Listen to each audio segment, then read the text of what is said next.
Welcome to maths classes simplified. Exercise 5.2 का question 1 हम कर चुके हैं। अब देखते हैं क्वेश्चन 2, जिसमें कह रहा है choose the correct choice in the following. मतलब 4 ऑप्शंस होंगे, 4 ऑप्शन में से एक को हमें चूज करना होगा।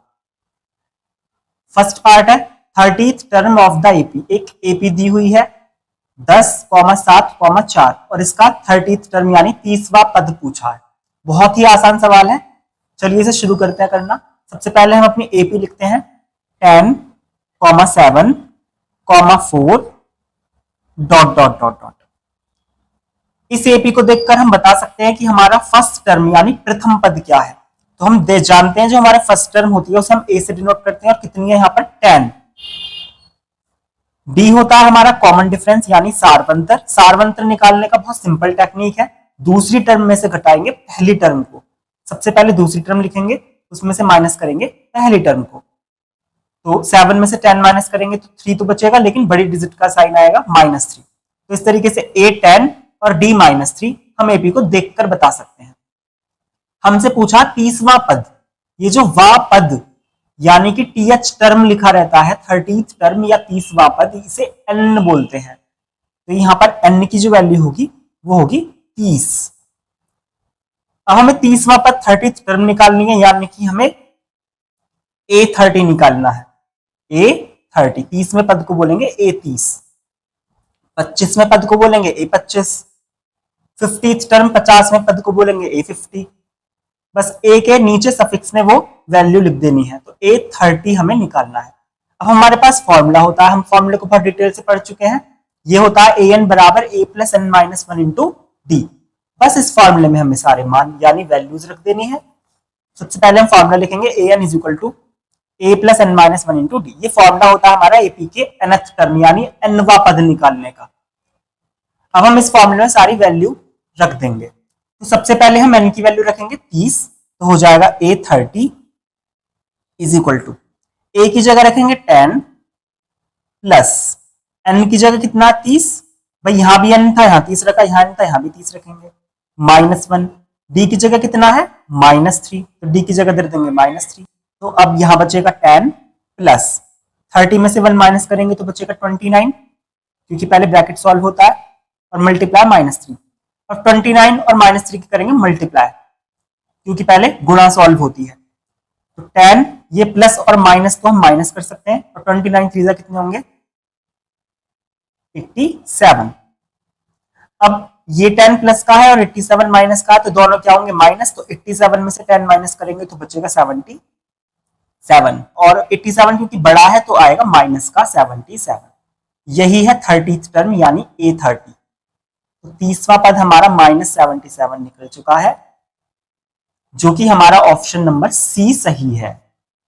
तो ऑप्शन सी हमारा हो जाता है सही।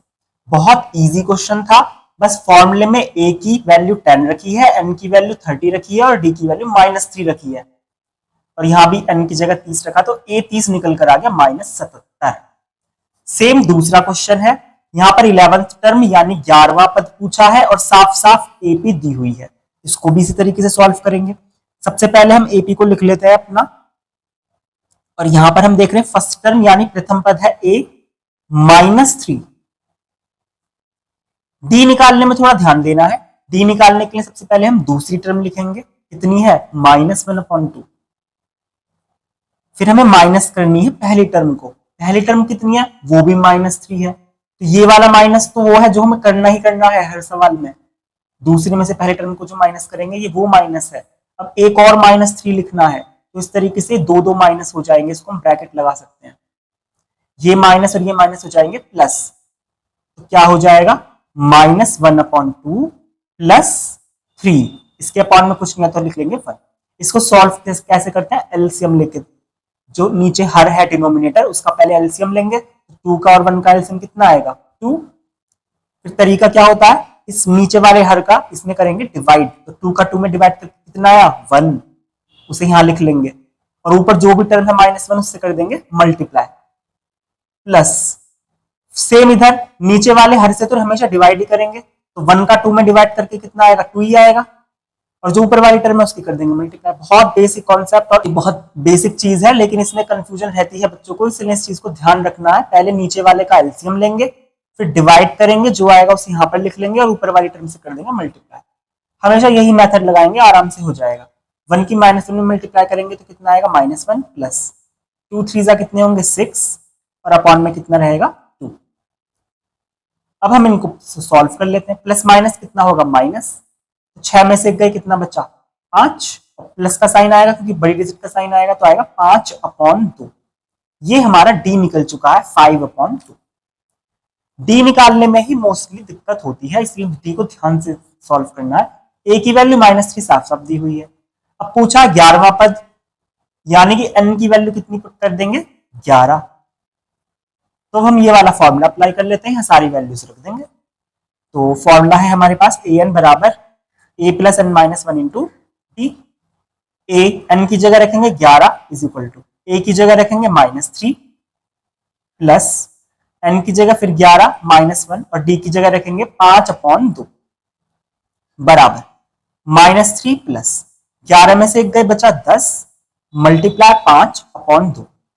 क्योंकि 2 से 10 कैंसिल हो सकता है तो हम इस 2 से 10 को काट सकते हैं, कितना बचेगा 5 और 5 पंजे कितने हो जाएंगे 25, तो 5 5 जा 25 हम लिख देंगे, बचेगा -3 प्लस 25। अब बस ये प्लस है ये माइनस है तो प्लस माइनस क्या होंगे माइनस, 25 में से 3 गए तो कितने बचे 22। तो इस तरीके से हमारा आंसर आ गया 22 और प्लस का साइन आएगा क्योंकि 25 बड़ा है, तो 11वां पद आया 22। और ये कौन सा ऑप्शन नंबर है, ऑप्शन नंबर बी, तो ऑप्शन बी हो जाता है सही। तो इस तरीके से ये हमारे दोनों दूसरे के पार्ट हो चुके हैं। अब देखते हैं तीसरे के पार्ट। तीसरे का फर्स्ट पार्ट देखते हैं। यहाँ पर कुछ बॉक्स है जो मिसिंग टर्म है, तो उसको हमें फाइंड करना है। एपी बना हुआ है, निम्नलिखित समांतर श्रेणी में रिक्त स्थानों के पदों को ज्ञात कीजिए। Find the missing terms in the boxes. इस बॉक्स में क्या आएगा ये तो निकालना बहुत ही आसान है। एग्जाम्पल के लिए हमारे पास ये एपी है 2 4 6 और यहाँ पर कुछ मिसिंग है, फिर 10, फिर कुछ मिसिंग है 14। इस तरीके से हमारी एपी है। तो अगर कोई पूछे कि यहाँ बॉक्स में क्या आएगा तो कैसे निकालेंगे, पहले देखेंगे इनमें कितना कॉमन डिफरेंस यानी सार्वंतर कितना है। तो 4 में से 2 को घटाएंगे तो कितना आएगा 2, यानी कि जो डी की वैल्यू है वो 2 है। सबसे पहले हमें डी तो पता होना ही चाहिए। जब हमें डी पता चल जाता है, जैसे हमें पता चल गया डी 2 है, तो अगर हमें 6 के बाद वाली टर्म निकालनी है तो क्या हम, अगर मैं इसको ए मान लूं और यहां पर मान लूं बी, बॉक्स को मैंने ए और बी मान लिया है, ए निकालना है मुझे, चलो इसे हम कैपिटल ए और कैपिटल बी मान लेते हैं। तो अगर मुझे कैपिटल ए निकालना है तो कैपिटल ए निकालने के लिए क्या करेंगे, ये ए फर्स्ट टर्म नहीं है, ये मैंने वैसे ही कैपिटल ए मान लिया सिंबल। तो हम अगर इस वाले 6 में डी को ऐड कर दें तो ए आ जाएगा ना, 6 + 2 कितना आएगा 8। तो कुल मिलाकर अब जो भी हमें टर्म निकालनी है तो हम क्या करेंगे, पिछली टर्म में डी को जोड़ देंगे तो तुरंत अगली वाली टर्म आ जाएगी। तो ये कितना आएगा ए 8, मतलब इस बॉक्स में 8 आएगा। अब 8 में अगर हम फिर से डी जोड़ दें, डी मतलब 2 जोड़ दें तो अगली टर्म 10 आ जाएगी। 10 में हम फिर 2 जोड़ दें तो अगली टर्म बी निकल कर आ जाएगी यानी 12। 12 में फिर 2 जोड़ दें तो अगली टर्म निकल कर आ जाएगी 14। तो इस तरीके से हर टर्म में जैसे ही डी को ऐड करेंगे तो तुरंत आ जाएगी अगली टर्म। बस इस कॉन्सेप्ट को ध्यान देना है। इसका उल्टा भी हो सकता है, अगर हमें अगली टर्म की बजाय पिछली टर्म निकालनी हो तो क्यों ना हम 2 डी को माइनस कर दें। जैसे 6 में 2 को ऐड करा तो बिल्कुल 8 आएगा, इसमें कोई शक नहीं है। लेकिन क्या हम 10 में से 2 को घटाएंगे तब 8 नहीं आएगा, तब भी 8 आएगा। तो हमें यहाँ ए निकालने के हमारे पास 2 तरीके हैं। ए निकालने के 2 तरीके कौन से हैं, एक तो पिछली टर्म में हम डी को जोड़ दें, डी यानी 2, और एक तरीका यह है कि आगे वाली टर्म में से डी को माइनस कर दें यानी कि 10 - 2। दोनों ही कंडीशन में ए की वैल्यू तो आनी ही आनी है। तो इस तरीके से अगर हम बस इतनी सी बात ध्यान रखनी है, अगर हमें अगली टर्म निकालनी है तो डी को ऐड करेंगे और पिछली टर्म निकालनी है तो डी को माइनस करेंगे। बस ये 2 बातें याद रखेंगे तो हम सारे पार्ट इसके कर लेंगे। और इसका हम बहुत इजी वाला मेथड पढ़ेंगे। इसे करने के बहुत तरीके होते हैं लेकिन हम बहुत इजी तरीके से इसे करेंगे। तो सबसे पहले हमें फर्स्ट टर्म यहां पर पता है, प्रथम पद ए कितना है 2 और ये कितना है 26, ये है एल बोल सकते हैं इसे लास्ट टर्म, क्योंकि हमने जब फॉर्मूले पढ़े थे तो हमने इस फॉर्मूले को ए एन की जगह एल भी दिखाया था। ए एन बराबर A plus N minus one into D तो होता ही है, हम ए एन की जगह एल भी लिख सकते हैं, एल होता है अंतिम पद यानी लास्ट टर्म, तो हम इसे 26 को बोल सकते हैं। तो इस तरीके से यहाँ पर हमारी लास्ट टर्म जो है वो है 26। और हम देखें तो टोटल कितनी टर्म्स है हमारे पास, एक दूसरा बॉक्स है और तीसरी टर्म 26 है, तो कितनी टर्म हुई 3, यानी पदों की संख्या हुई 3। तो इस एपी को देखकर हमें पता चला प्रथम पद 2 है, अंतिम पद 26 है और टोटल कितने पद हैं 3। तो ए एल और एन हमें पता चल चुके हैं। अब हम वही फॉर्मूला लगाएंगे जो कि होता है एल बराबर A plus N minus one into D. इस फॉर्मूले में हम सारी वैल्यूज पुट कर देंगे। एल की जगह रखेंगे 26, ए की जगह रखेंगे 2, एन की जगह रखेंगे 3, फिलहाल डी हमें नहीं पता है, डी को हम डी ही रखने वाले हैं।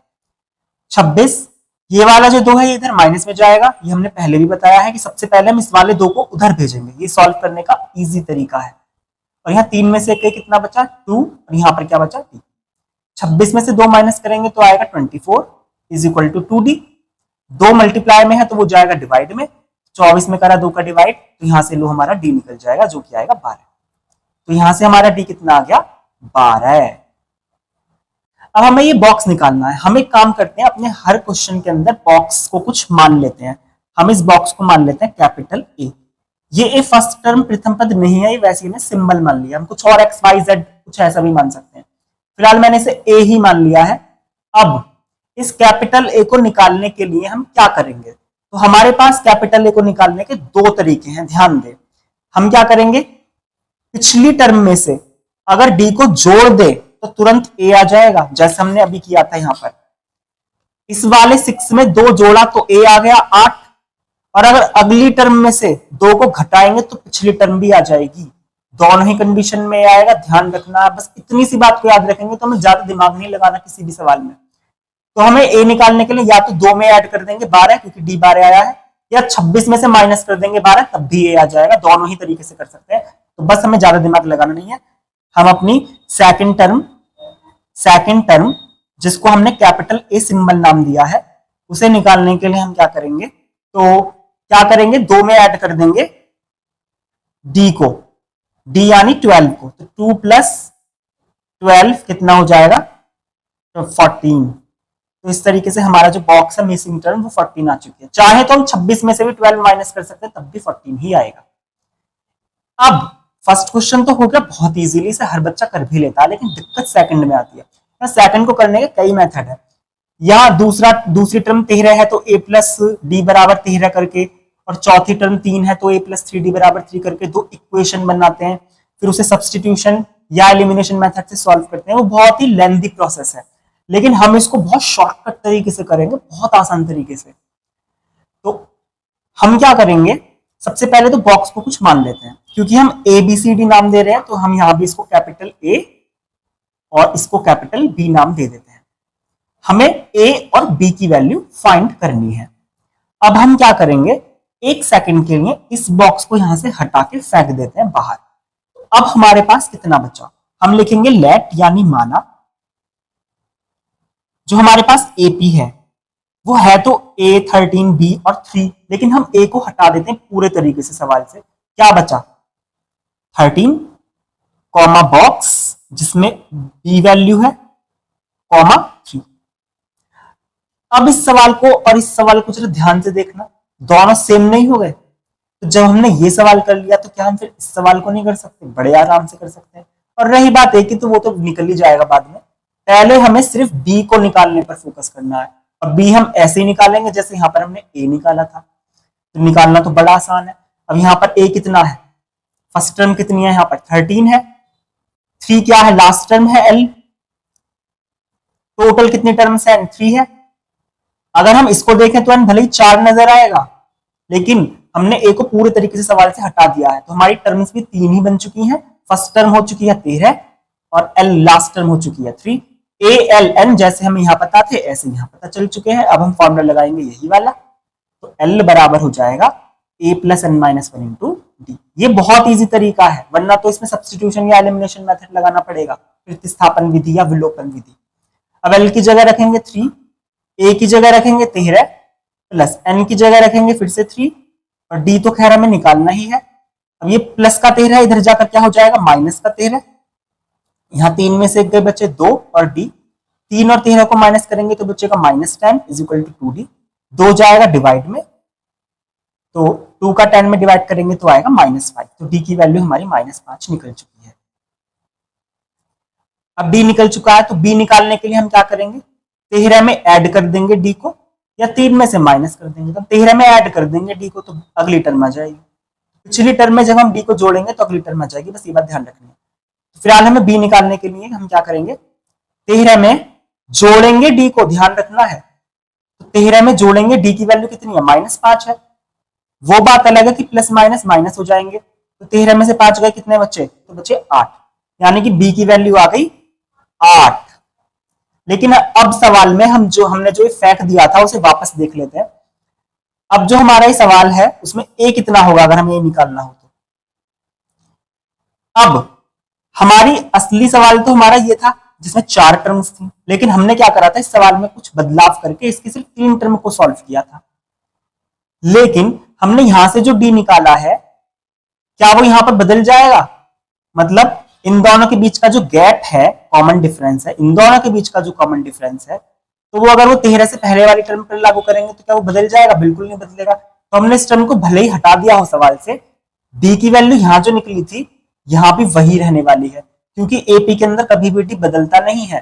तो इन तीनों को सॉल्व करके जो हमने d निकाला है वो यहां भी काम करेगा। तो हम क्या करेंगे, 13 में जब d को जोड़ेंगे तो अगली टर्म आएगी, लेकिन जब हम 13 में से d को घटाएंगे तो पिछली टर्म आनी चाहिए ना। तो हम 13 में से d को इस बार माइनस करेंगे तो ऑटोमेटिक a आ जाएगा। तो a निकालने के लिए हम क्या करेंगे, 13 में से d को घटा देंगे, बस इतना सा काम करना है। अब हम सब्स्टिट्यूशन और एलिमिनेशन मेथड लगाने से बच गए, बहुत शॉर्टकट सवाल हो गया। d की वैल्यू हमने बस इन तीनों टर्म को लेकर सॉल्व करी, जो हमने यहाँ भी किया था। फिर उस d को वैल्यू को एक बार हमने 13 में जोड़ा तो अगली टर्म आ गई, और घटाएंगे तो पिछली टर्म आएगी, बस इतना सा काम करना है। 13 में से इस बार हम करेंगे -5, तो ये माइनस माइनस इस बार हो जाएंगे प्लस। 13 और 5 कितने होंगे, 18। तो इस तरीके से पहली जो मिसिंग टर्म है वो है 18 और दूसरी मिसिंग टर्म है 8। इसी तरीके से हम आगे के क्वेश्चन भी करेंगे।